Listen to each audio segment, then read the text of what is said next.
ಪ್ರೀತಿಯ ವೀಕ್ಷಕರಿಗೆ Shankaranand TV YouTube ವಾಹಿನಿಗೆ ಸ್ವಾಗತ ಸುಸ್ವಾಗತ. ಇವತ್ತಿನ ವಿಡಿಯೋನಲ್ಲಿ ಆಗಸ್ಟ್ ತಿಂಗಳ ಮಾಸ ಭವಿಷ್ಯ ಯಾವ ರೀತಿಯಾಗಿದೆ ಅನ್ನುವಂತಹ ಮಾಹಿತಿಯನ್ನ ತಿಳ್ಕೊಳ್ಳೋಣ. ಅದಕ್ಕಿಂತ ಮುಂಚಿತವಾಗಿ ಯಾರಾದರೂ ಶಂಕರಾನಂದ ಟಿವಿ ಯೂಟ್ಯೂಬ್ ವಾಹಿನಿಯನ್ನ ಸಬ್ಸ್ಕ್ರೈಬ್ ಮಾಡ್ಕೊಂಡಿಲ್ಲ ಅಂದ್ರೆ ಸಬ್ಸ್ಕ್ರೈಬ್ ಮಾಡ್ಕೊಳ್ಳಿ. ಪಕ್ಕದಲ್ಲೇ ಇರುವಂತಹ ಬೆಲ್ ಐಕಾನ್ ಒತ್ತಿ ಅದರಿಂದ ನೆಕ್ಸ್ಟ್ ಅಪ್ಲೋಡ್ ಮಾಡುವಂತಹ ವಿಡಿಯೋಗಳು ನಿಮಗೆ ನೋಟಿಫಿಕೇಶನ್ ಮುಖಾಂತರ ಬಂದು ತಲುಪತ್ತೆ. ಹೊಸ ಹೊಸ ಮಾಹಿತಿಗಳನ್ನ ತಿಳ್ಕೊಳ್ಳೋದಕ್ಕೆ ಸಾಧ್ಯವಾಗುತ್ತೆ. ನೋಡಿ, ಈಗ ಆಗಸ್ಟ್ ಅಂತ ಬರ್ತಾ ಇದ್ದ ಹಾಗೆಯೇ ಒಂದು ಒಳ್ಳೆಯ ಮಾಸ ಪ್ರಾರಂಭ ಆಗಸ್ಟ್ ನಲ್ಲಿ, ಅದರಲ್ಲೂ 5ನೇ ತಾರೀಕಿನಿಂದ ಶ್ರಾವಣ ಮಾಸ, ಶುಭ ಶ್ರಾವಣ ಮಾಸ ಪ್ರಾರಂಭ. ಈ ಶ್ರಾವಣ ಮಾಸದ ವಿಶೇಷತೆಗಳೇನು? ಶ್ರಾವಣ ಮಾಸದಲ್ಲಿ ನಾವು ಇದೇ ಶ್ರಾವಣ ಮಾಸದಲ್ಲಿ ನಾವು ಯಾವ ವ್ರತಗಳನ್ನ, ಯಾವ ಪೂಜೆಗಳನ್ನ ಮಾಡಬೇಕು, ಯಾರು ಯಾವ ಪೂಜೆಗಳನ್ನ ಮಾಡೋದ್ರಿಂದ ಅನುಕೂಲತೆ ಇದೆ, ಅನಾನುಕೂಲತೆಗಳಿಂದ ನಾವು ದೂರ ಆಗಬಹುದು ಅನ್ನೋ ವಿಚಾರಗಳನ್ನು ಸಹ ನಾವು ಈ ವಿಡಿಯೋನಲ್ಲಿ ತಿಳ್ಕೊಳ್ಳೋಣ. ಪ್ರಥಮವಾಗಿ ಮಾಸ ವಿಶೇಷತೆಯನ್ನ ತಿಳ್ಕೊಳ್ಳೋಣ. ನೋಡಿ, ಶ್ರಾವಣ ಮಾಸ ಅಂತ ಹೇಳ್ತಾ ಇದ್ದ ಹಾಗೆಯೇ ನಮ್ಗಲ್ಲಿ ಶ್ರಾವಣ ಮಾಸದ ಮಂಗಳವಾರ, ಶ್ರಾವಣ ಮಾಸದ ಶುಕ್ರವಾರ, ಶ್ರಾವಣ ಮಾಸದ ಶನಿವಾರ ಎಲ್ಲವೂ ಸಹ ಪ್ರಮುಖವಾಗಿ ಇರುವಂತಹದ್ದು. ಎಷ್ಟೋ ಜನ ಗೊತ್ತಿಲ್ಲ, ಈ ಶ್ರಾವಣ ಮಾಸ ಅಂತ ಹೇಳ್ತಾ ಇದ್ದ ಹಾಗೆಯೇ ಇದು ಕೇವಲ ವಿಷ್ಣು ದೇವರನ್ನ ಅಥವಾ ದೇವಿಯರನ್ನ ಪೂಜೆ ಮಾಡತಕ್ಕಂಥ ಮಾಸವಲ್ಲ. ಸಾಕ್ಷಾತ್ ಪರಮೇಶ್ವರನಿಗೆ ಬಹಳ ಪ್ರಿಯವಾದಂತಹ ಮಾಸ ಶ್ರಾವಣ ಮಾಸ. ಗೌರಿ ಸಮೇತ ಭೂಮಿಯಲ್ಲಿ ನೆಲೆಸ್ತಾನೆ ಪರಮೇಶ್ವರನು. ಹಾಗಾಗಿಯೇ ಮಂಗಳ ಗೌರಿ ವ್ರತವನ್ನ ಇದೇ ಶ್ರಾವಣ ಮಾಸದ ಮಂಗಳವಾರದಂದು ವಿವಾಹಿತ ಸ್ತ್ರೀಯರು, ನವದಂಪತಿಗಳು ಮಾಡ್ತಕ್ಕಂಥದ್ದು.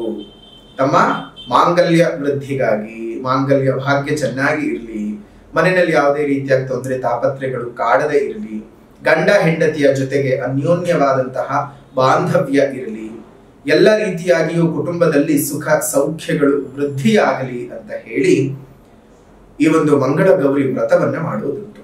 ಯಾರಾದ್ರೂ ಮಂಗಳ ಗೌರಿ ವ್ರತವನ್ನ ಮಾಡ್ತೀರಾ ಅಂತಂದ್ರೆ ಈ 4 ಮಂಗಳವಾರಗಳು ಅತ್ಯಂತ ಶ್ರೇಷ್ಠವಾದದ್ದು.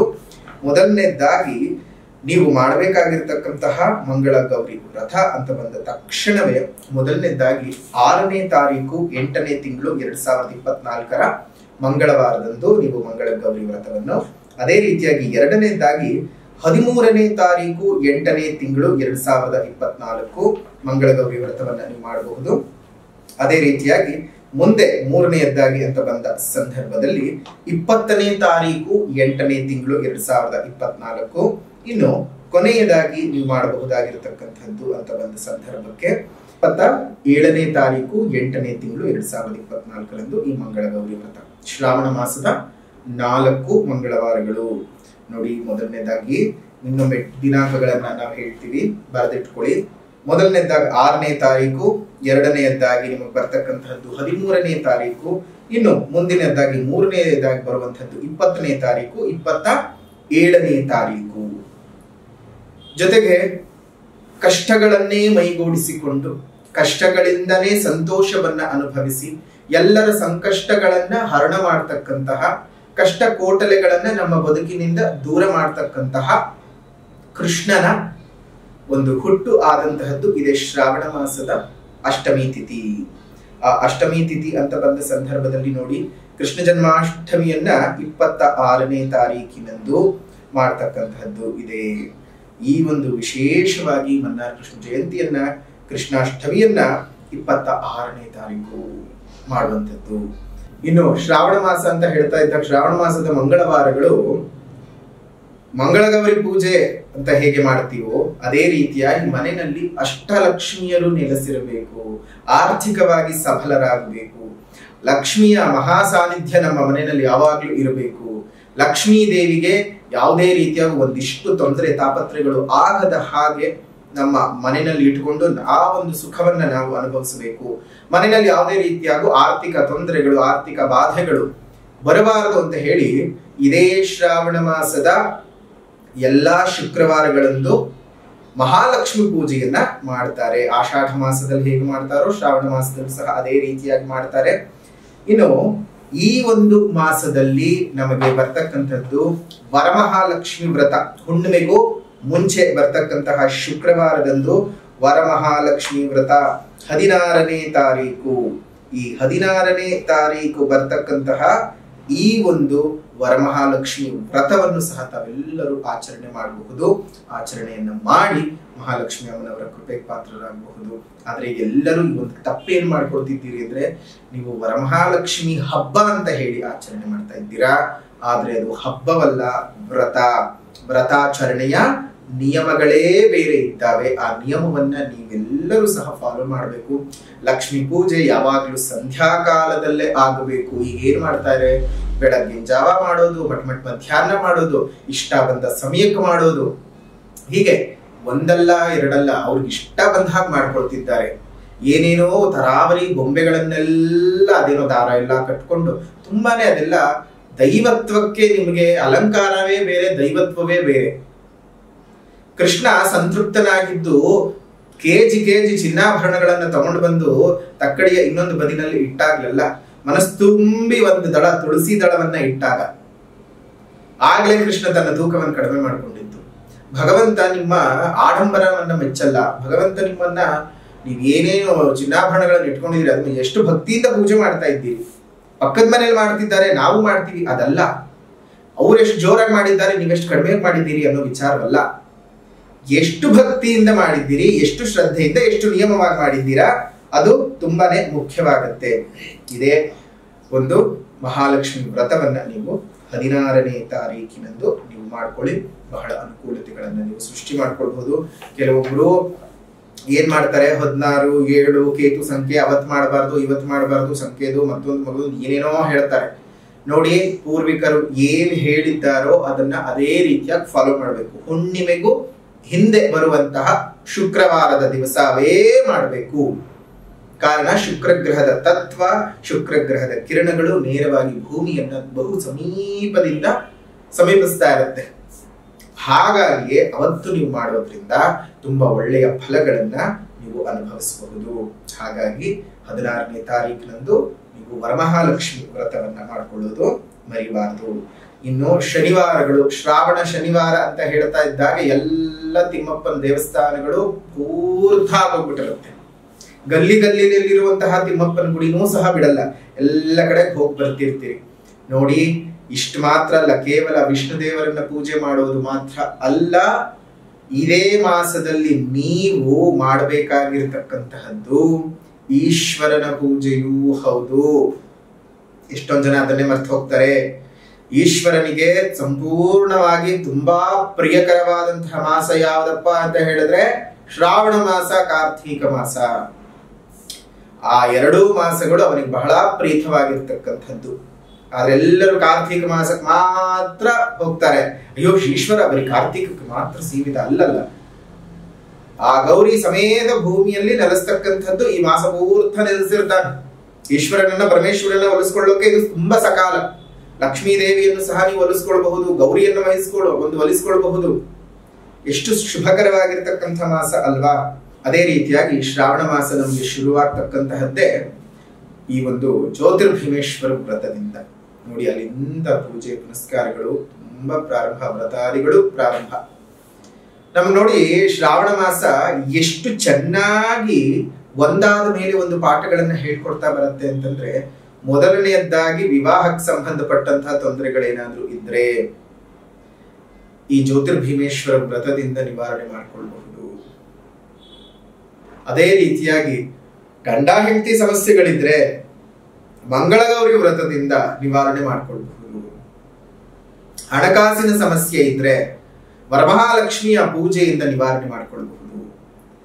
ನಾಗ ಸಂಬಂಧಪಟ್ಟಂತಹ ದೋಷಗಳೇನಾದ್ರೂ ಇದ್ರೆ ನಾಗರ ಪಂಚಮಿ ಇದೇ ಮಾಸದಲ್ಲಿ ಬರ್ತಕ್ಕಂಥದ್ದು, ನಾಗ ಚೌತಿ ಮತ್ತು ನಾಗ ಪಂಚಮಿಗಳು. ಈ ಮಾಸದಲ್ಲಿ ನಿಮ್ಗೆ ಇಂಥ ಸಮಸ್ಯೆ ಪರಿಹಾರ ಸಿಕ್ಕೋದಿಲ್ಲ ಅನ್ನೋ ಹಾಗಿಲ್ಲ. 12 ರಾಶಿಯವರು ಸಹ ಇದನ್ನು ಸರಿಯಾಗಿ ಉಪಯೋಗ ಮಾಡಿಕೊಂಡು ಜೀವನವನ್ನ ಮುಂದುವರಿಸಿಕೊಂಡು ಹೋಗಿ ತಮ್ಮೆಲ್ಲರಿಗೂ ಸಹ ಸುಖವಾಗ್ಲಿ, ಸೌಖ್ಯ ಉಂಟಾಗ್ಲಿ, ಜೀವನದಲ್ಲಿ ಎಲ್ಲ ರೀತಿಯಾದಂತಹ ಏಳಿಗೆಗಳು ಸಹ ಬರಲಿ. ಇನ್ನು ಈ ಮಾಸದಲ್ಲಿ ಬದಲಾವಣೆ ಆಗ್ತಕ್ಕಂತಹ ಗ್ರಹಗಳ ಬಗ್ಗೆ ಮಾಹಿತಿಯನ್ನ ನೋಡೋದಾಯ್ತು ಅಂತ ಹೇಳಿದ್ರೆ, 17ನೇ ತಾರೀಕು 8ನೇ ತಿಂಗಳು 2024ರಂದು ಸಿಂಹ ರಾಶಿಗೆ ರವಿ ಪ್ರವೇಶ ಮಾಡ್ತಾ ಇದ್ದಾನೆ.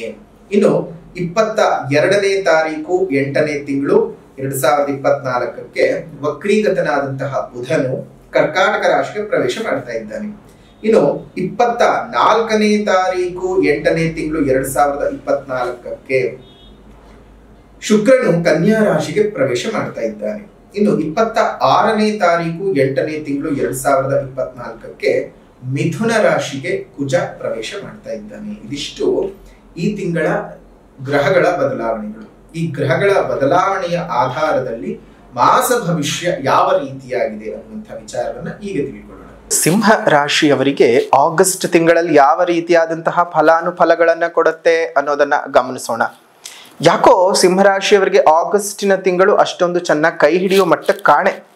ಕಾರಣ ಸ್ವಲ್ಪ ಜಾಸ್ತಿ ಅಧಿಕ ಸುತ್ತಾಟಗಳು, ಸುಮ್ಮನೆ ಪ್ರಯಾಣಗಳು ಜಾಸ್ತಿ ಆಗುವಂಥದ್ದಾಗತ್ತೆ, ವೆಚ್ಚಗಳು ಜಾಸ್ತಿ ಆಗುವಂತಹದ್ದು. ನಿಮ್ಮ ಪ್ರಯತ್ನಗಳು ಎಷ್ಟೇ ಪ್ರಯತ್ನಗಳನ್ನ ಪಟ್ಟರೂ ಸಹ ನಿಮ್ಮ ಪ್ರಯತ್ನಗಳೆಲ್ಲ ವಿಫಲ ಆಗ್ತಾನೇ ಹೋಗುತ್ತೆ. ಯಾವುದು ಸಹ ಒಂದು ಪ್ರಯತ್ನಗಳು ಸಾಫಲ್ಯದ ಕಡೆಗೆ ಹೋಗೋದಿಲ್ಲ.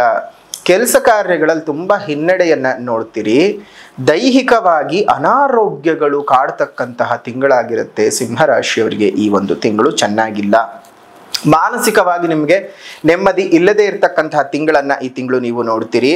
ದಾಂಪತ್ಯದ ಜೀವನದಲ್ಲಿ ಬಹಳ ವಿರಸಗಳು ಉಂಟಾಗುವಂತಹ ಸಮಯ ಆಗಿದೆ.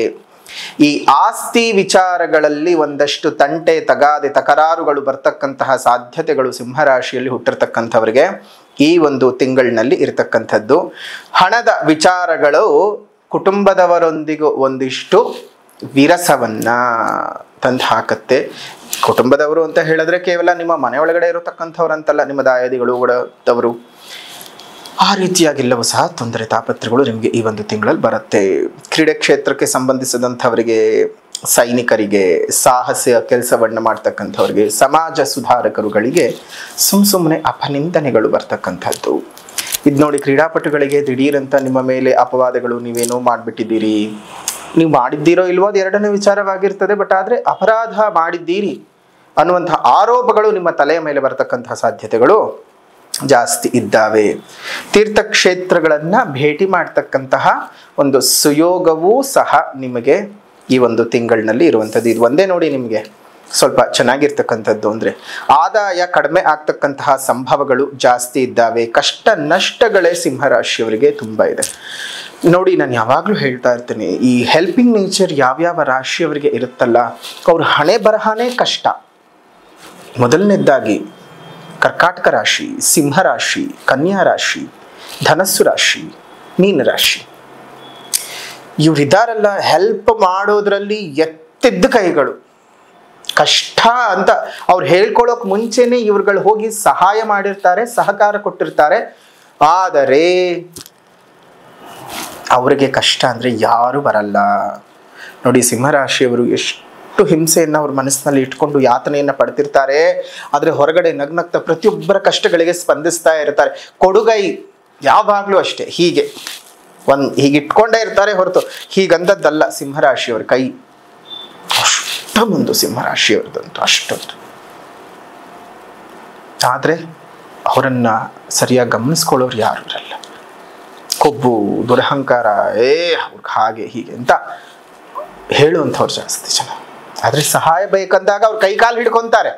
ಸಹಾಯ ಮಾಡಿದ ಮೇಲೆ ಅದೇನೋ ಇದು ಮಾಡ್ತಾರೆ. ಅದಕ್ಕೆ ದಯವಿಟ್ಟು ಅಪಾತ್ರರಿಗೆ ಸಹಾಯ, ಅಪಾತ್ರರಿಗೆ ದಾನ ಯಾರು ಮಾಡಕ್ಕೆ ಹೋಗ್ಬಿಡಿ. ನಿಮ್ಮ ಕಷ್ಟ, ನಿಮ್ಮ ಸುಖ ನೀವು ನೋಡ್ಕೊಳ್ಳಿ, ನಿಮ್ಮ ಬದುಕನ್ನು ನೀವು ಚೆನ್ನಾಗಿ ಇಟ್ಕೊಳ್ಳಿ. ಬೇರೆಯವ್ರ ಕಷ್ಟ, ಬೇರೆಯವ್ರ ಸುಖ, ಬೇರೆಯವ್ರಿಗೆ ಅದೇನೋ ಆಯಿತು, ಬೇರೆಯವ್ರಿಗೆ ಇದೇನೋ ಆಯಿತು, ಖಂಡಿತವಾಗಿಯೂ ಬೇಡ. ಅದನ್ನು ಮಾಡ್ಕೊಂಡೇ ನೀವು ತೊಂದರೆಗಳನ್ನು ಅನುಭವಿಸೋದು ಉಂಟು. ಹಾಗಾಗಿ ತುಂಬಾನೇ ಹುಷಾರಾಗಿರಬೇಕು. ನೀವು ತುಂಬ ಜಾಗೃತಿ ಸಿಂಹರಾಶಿ. ಯಾವುದೇ ಕಾರಣಕ್ಕೂ ಈ ಒಂದು ತಿಂಗಳಲ್ಲ, ನೀವು ಜೀವನದಲ್ಲಿ ಬುದ್ಧಿ ಕಲ್ತ್ಕೊಳ್ಳೇಬೇಕು. ಬಟ್ ಆದರೆ ಕಲ್ತ್ಕೊಳ್ಳೋದು ನಿಮಗೆ ಭಾರಿ ಕಷ್ಟವಿದೆ. ಆದಾಯ ಸ್ವಲ್ಪ ಕಡಿಮೆ ಆಗತ್ತೆ, ವ್ಯಯಗಳು ಜಾಸ್ತಿ ಆಗ್ತಕ್ಕಂಥದ್ದು. ಈ ಚೀಟಿ ವ್ಯವಹಾರ ಮಾಡುವಂಥವ್ರು, ಮತ್ತೆ ಪಾರ್ಟ್ನರ್ಶಿಪ್ ಬಿಸ್ನೆಸ್ನ ಮಾಡುವಂಥವ್ರು, ಹೊಸ ಒಂದು ವ್ಯಾಪಾರ ವ್ಯವಹಾರಗಳನ್ನು ಮಾಡಬೇಕು ಅಂತ ಅಂದ್ಕೊಂಡಿರೋರು ಈ ತಿಂಗಳು ಸ್ವಲ್ಪ ಕಷ್ಟವಿದೆ, ಜಾಗ್ರತೆಯಾಗಿರಿ. ಇನ್ನು ಈ ತಿಂಗಳಲ್ಲಿ ನಿಮಗೆ ಸ್ವಲ್ಪ ಶುಭವನ್ನು ಉಂಟು ಮಾಡುವಂಥ ದಿನಾಂಕಗಳು 1, 9, 10, 23. 1, 9, 10, 23 ಈ ದಿನಾಂಕಗಳು ನಿಮಗೊಂದಿಷ್ಟು ಸಂತಸವನ್ನು ತಂದುಕೊಡ್ತಕ್ಕಂಥ ದಿನಮಾನಗಳಾಗಿರ್ತವೆ. ಅದರ ಜೊತೆಗೆ ಇಂದು ನಿಮಗೆ ಅಂದರೆ ಈ ಒಂದು ತಿಂಗಳಲ್ಲಿ ನಿಮಗೆ ಎಲ್ಲ ರೀತಿಯಾದಂಥ ಸಂಕಷ್ಟಗಳು ಬಂದಿರಗುವ ಸಾಧ್ಯತೆಗಳಿದ್ದಾವೆ. ಧೈರ್ಯವಾಗಿದ್ದು ಜೀವನ ಮಾಡಿ, ಕುಗ್ಗೋಗಬಾರ್ದು, ಕೊರಗೆ ಹೋಗಬಾರ್ದು, ಧೈರ್ಯವಾಗಿರಬೇಕು.